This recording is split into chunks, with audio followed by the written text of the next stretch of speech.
This is Stalker, Shadow of Chernobyl. We're here on Xbox Series X, taking a look at the next gen, or well, the current gen update for the game. Be sure to like the video, subscribing is great as well. So this is an experience that I had played just over a year ago, I guess, on the console side of things.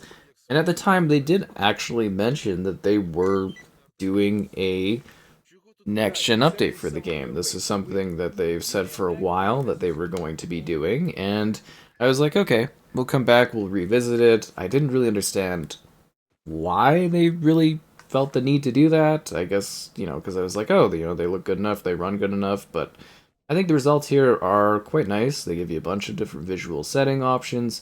They enhance the overall look and aesthetic of the game. I kind of love that this is something that is available for us to enjoy, and just adds a little bit of longevity and quality of the experience, especially if you can't get enough of Stalker for whatever reason. If you didn't play these, you played Stalker 2, you can come back, take a look at these games, see what they have to offer, and yeah, kind of just a nice trilogy pack too, if you're not familiar with this. So it's like 3 upgraded games. I'm going to have videos taking a look at each of the different games on the channel, in case you want to see how all of them look, and talk about the different visual settings and improvements that have been made to this experience. So everything just carried over, so if you were playing before, your game should just update, and you should be given the current gen upgrade to the game. You'll have your saves, you'll just continue earning achievements, stuff like that. Easy going. No work involved, and the results here, again, are kind of lovely. Like, visually, I think this looks fantastic, and we're just going to be diving in and talking about everything that this version has to offer. So first up, this is the original game.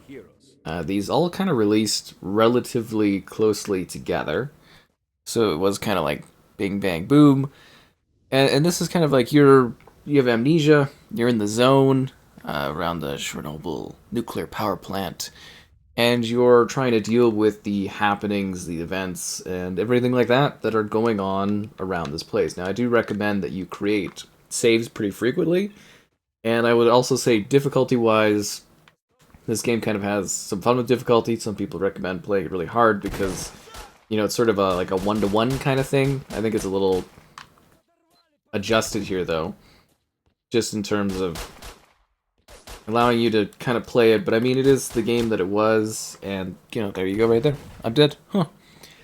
Kind of a sucks to suck scenario, as to say, but yeah, everything loads pretty well, everything looks nice, and I think you'll be pretty happy with the improvements to the game, as it is just, like I said, kind of a free improvement, and a new way to experience a game that you might have played prior, or could be playing for the very first time, which is quite exciting. So there's 4 different graphical settings to this game. Some will require a 120Hz display, which is, 120 FPS. Kind of just depends on, your display options. And here we're playing at the performance mode. So performance mode, oh, this is not good at all. I just literally have that one bandage. Performance mode is a dynamic 4K at 60 FPS. I mean, I think it looks pretty visually good. I am, like, dying. That's not good. Like, it's good getting bandages, but I need something a little heavier for the healing. So this is my preferred way to play this game, and it's the way I recommend playing this game. But at any point, you can go to the options, and you can switch. So we're going to go to Ultra Performance, and what this is doing is moving it to the 120 Hz. So this is 1440p at 120 FPS. Now, they do recommend having VRR enabled to help with what I'm seeing here as screen tearing. So I would say that is kind of the way to go about it. Yeah, this is kind of like if you want a high frame rate. It's nice that this exists on the console side of things. Usually high frame rates are better for like, more competitive shooters and everything like that, but these are pretty old games, so it's not too out of the question to be like, hey, let's play these at a higher frame rate and enjoy what this has to offer from that perspective. He's still alive? Not for much longer, am I right? So, yeah, that's kind of this setting here. I mean, it still looks pretty good. Visually, it's still nice, but I think you're obviously seeing the screen tearing and stuff, so having a VRR, variable refresh rate, enabled display will be, I think, quite essential for this one in regards to making sure your experience is clean, smooth, and doesn't have the screen tearing that you are kind of witnessing there. You see that kind of like washes on the screen, all that, like Vaseline stuff. Not ideal. Next, we have the quality mode. So quality mode is a native 4K at 30 FPS. Now, personally, this is my least favorite way to play this. I would assume if we do get a next-gen Xbox in the not-too-distant future, this is something where they can come in and they could uncap this, as to say, and that would allow them to basically, give us a full native feature set and then, a higher frame rate. But yeah, native 4K, 30 FPS. It doesn't feel super good to play and move around in, but, everyone all to their own, and like, I guess some people like quality mode and all that, and that's why it is an option for you to enjoy if this is the type of way you want to go about playing the game, but not really my recommended option. And then there's balance. So balance is a mode that exists between your quality and your performance. So this is another one that requires a 120 hertz display. So this is your dynamic 4K targeting 1440p. Or sorry, 1440p. 40 FPS. It's a dynamic 4K targeting 40 FPS. Wow. Yeah, I know, right? Anyways, so 1440p is the 120 hertz mode, sorry. Yeah. So this mode is kind of neat. It's one of my sort of, I would say, favorite sort of things that we've gotten this generation, as it offers us this kind of neat mix between getting the full feature set visually and then also having something that feels a lot smoother than the 30 FPS mode. And that's something we're seeing becoming a little bit more prevalent across games, which is quite exciting. Did I not get like a shotgun or anything off of those guys I killed? Wow, that is kind of crazy. Usually at this point I'd have like a shot. I did not do a good job looting those guys. I am becoming way too complacent in having to redo this over and over again. That's really, really funny. Hmm. Hilarious. Yeah, usually I grab a shotgun. I'm actually... No, we got other things to do. We don't need to go back there. So yeah, I would say this mode's kind of cool. It's kind of neat. I do think you get enough out of the, performance mode personally, but I would say this is one to kind of try and check out and see if it's for you. Yeah, shock of the lightning, am I right? Holy. Absolutely decimated me on that one. Whew. Okay, I was feeling that. So we're gonna go back to performance. I also want to note that there's sound settings, game difficulty options, and then there's some control options that you can do. Keyboard and mouse. I obviously am using a controller. I don't know why this is such a shocker, so... Good hunting, Stalker. Yeah, good hunting indeed. Maybe I should go back there and get some shotgun stuff. What a bit of a nightmare that was, right? Okay, so there's other options too. So those are the four... Well, there's not other options, but there's other settings. So those are the four different options visually that you can experience here on the Series X. Those are what you get. Those are what you can enjoy. Then we also have this really cool thing, which is mod support. So we now have mod.io, where you can go and download mods. And I'm going to be looking at doing a mod video, I would imagine, in the future, so keep an eye out for that, as that will be something that I will be hopefully delivering or talking about so that you get an idea of some of the cool mods and things that you can enjoy if you want when going in and playing the different Stalker games, which is quite awesome, I think. It's nice to see more and more mod support for different things on the platform. I think it makes a world of difference in regards to having a little bit more fun when going in and playing this.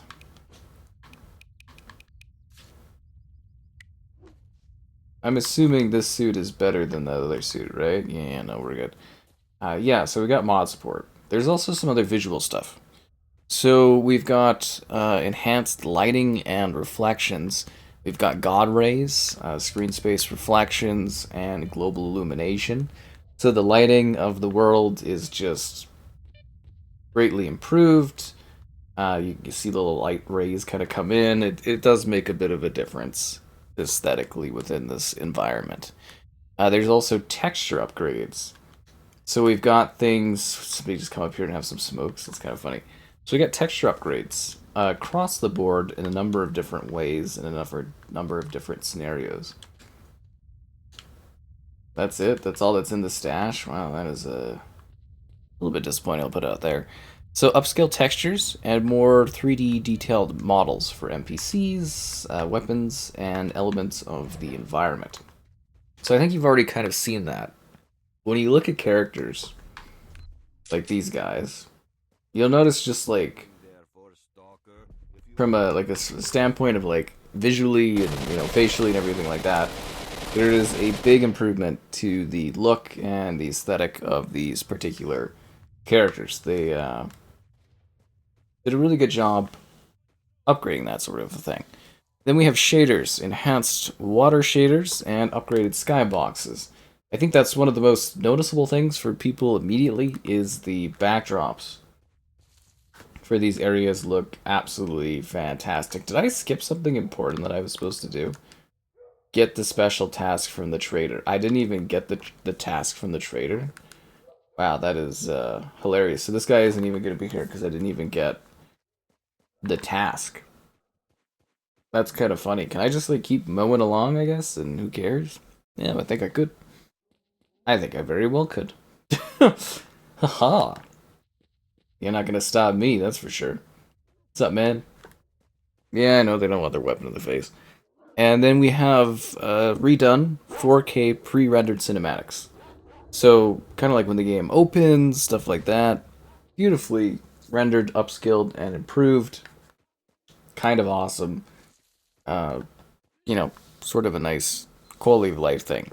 So basically, we got a bunch of different visual modes. We got a bunch of enhanced settings to improve the game. We got mods. As far as updating these old Stalker titles, I really don't know what else you would really want out of these things. Like, I mean, to me, this is a massive improvement. I think you'll be really happy. And this is something we're getting, across the different Stalker games, right? Like, obviously, this is the original game, but you get the 3 different titles, Clear Sky and Call of Pripyat. And I think that's pretty exciting, that you get to see all of these games bumped up and improved. And it's just kind of neat that this happened, because I was like, oh, okay. I wasn't... really wasn't expecting this, I guess. Well, I mean, we were expecting it, but I didn't think that it would actually be like, oh wow, this is a genuine improvement to what we've experienced in the past.